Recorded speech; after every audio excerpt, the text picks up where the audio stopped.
Justement, le premier Conseil des ministres a permis au chef de l'État de rappeler les défis qui attendent la nouvelle équipe.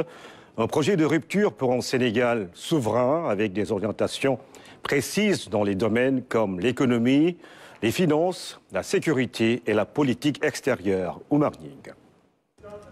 La réunion sonne comme le début de mise en œuvre du projet porté par le président Bassirou Diomaye Faye. Un projet de rupture pour un Sénégal souverain économiquement. Pour ce faire, il va nous falloir avoir un secteur privé fort. Et un secteur privé fort, ce sera un secteur privé accompagné par l'État.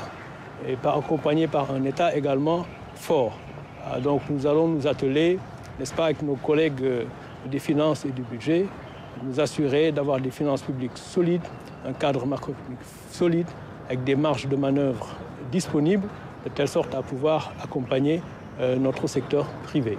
L'élection présidentielle qui s'est tenue le 24 mars a suscité beaucoup d'espoir chez les populations. Alors, être ministre des Finances et du Budget dans ce contexte est une tâche particulièrement délicate, j'allais dire difficile, mais aussi exaltante. Et nous allons véritablement essayer de l'appréhender en tenant compte de toutes les orientations qui ont été données aujourd'hui par son Excellence, M. Bassirou Diomaye Faye, président de la République du Sénégal, et le Premier ministre, M. Ousmane Sonko.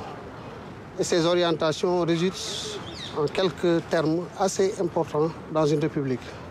C'est l'humilité, c'est la discrétion, c'est l'engagement, c'est la solidarité.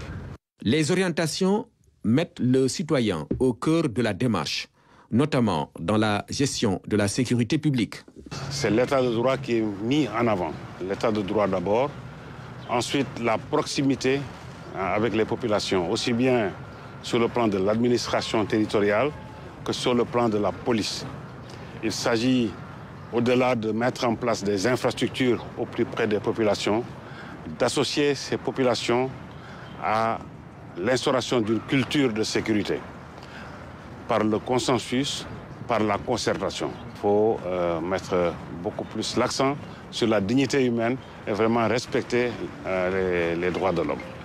La politique extérieure prend également une place importante, avec une articulation qui met en avant le panafricanisme. C'est une très grande priorité du président de la République, la promotion du panafricanisme, la promotion des institutions régionales et sous-régionales, mais aussi pour faire une Afrique des peuples, promouvoir donc la solidarité panafricaine et le développement du continent.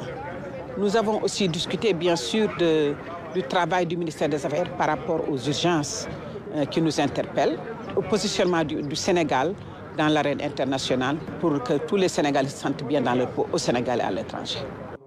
Face aux urgences, la célérité est donc requise. L'enjeu pour le premier gouvernement du président Bassirou Diomaye Faye est d'être à la hauteur de l'immense espoir des populations sénégalaises.